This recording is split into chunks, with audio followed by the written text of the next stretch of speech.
Hi everybody, I hope you're enjoying your evening.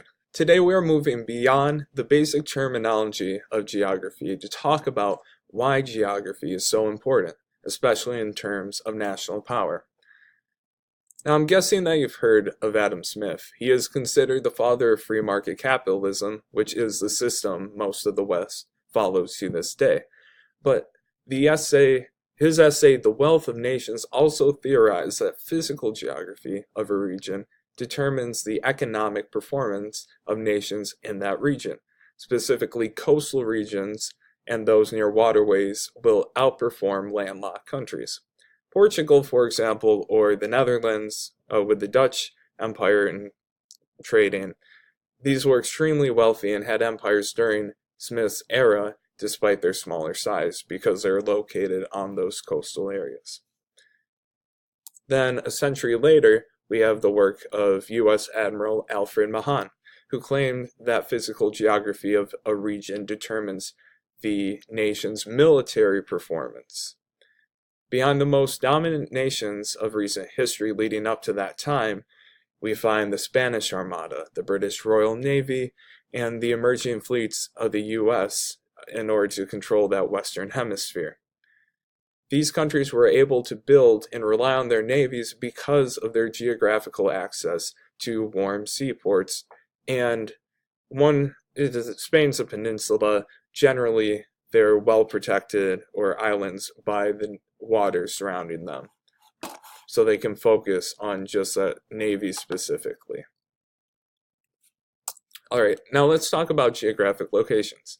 Listed here are the major lines of latitude, which are strong indicators of climates based on the angle of the sun, but they're not always determinative.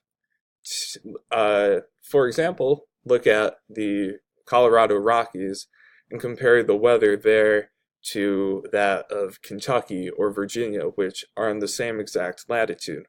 They're extremely different because of elevation and other factors of the climate. That's why we like to use climate zones, which can vary and go beyond latitude. For now, we'll focus on tropical, desert, temperate, highland, and polar. Let's go to the map. So beginning here with Venezuela, this is a tropical zone. You can see the equator goes right through here.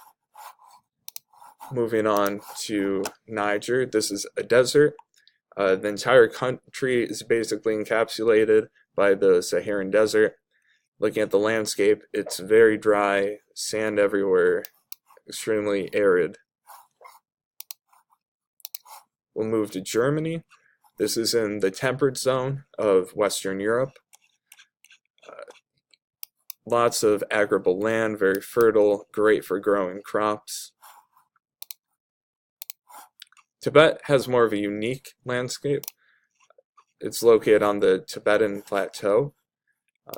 This was created by the pushing up of the Himalayas, and the highlands are really at an elevation that is just at such great height that they aren't affected by weather in the same way that the average elevations of the earth are. So that's why you see this great divide between landscape because of this change in elevation to the highlands. And then finally, we have nothing, because this is Antarctica. It's a polar region, almost entirely snow-capped. It's very, very desolate, pretty inhospitable.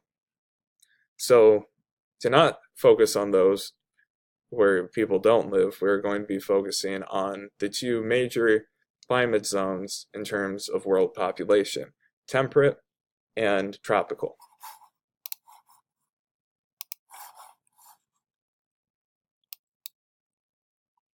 Let's talk about sea trade. So looking at Chechnya here is what we would refer to as a temperate far, because it's in a temperate region. However, unlike nations like Germany or Italy, it is far from any navigable waterways or seaports to major bodies of water. So while Italy had the Roman Empire and was able to colonize Africa in different areas, and Germany has had periods of massive success in spreading their nation, Czechia overall hasn't really felt that success because of their location and being landlocked, not having those advantages that this long, nice coastline offers for trading, for protection, that kind of thing. Now moving to tropical areas, let's take a look at the Central African Republic. So once again, you see that this, like Chechnya, is a far country from water access. However, is in the tropical region, so it'd be tropical far. And its economic success has really been dwarfed by a couple of areas in Eastern Asia. Now, the World Bank defined as of 2000 that only 2% of wealthy nations, in their definition of what a wealthy nation is, are located in tropical non-temperate regions. And these include Singapore, right here. Then we have Taiwan, up off the coast of China, and Hong Kong, right on China's coast. And these are all tropical countries near to the water. And while you have to consider, yes, their infrastructure was better developed by the British when they were colonies than areas of interior Africa. So it makes sense that they would be better developed at this point. You have to remember why they were areas of such interest and importance to colonizers like the British. And that was because of the geographical advantages and the interest in this area, because they're located in these water ports.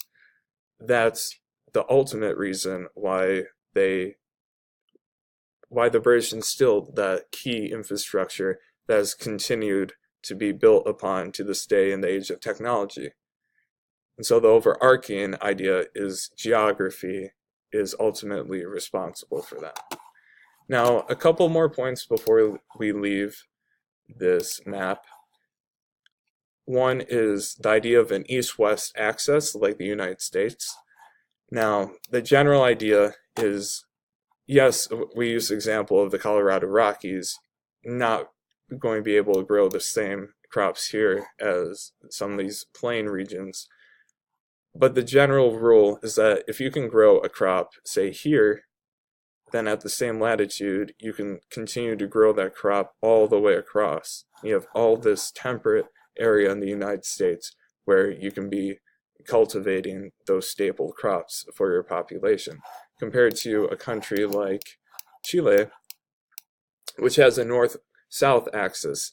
So you can grow a crop here, but the extent of growing that crop might be only here. So even though they do have temperate regions, there's much less area to grow the staple crops, and that has led to a smaller amount of success than a country like the United States. Now, to return to the PowerPoint,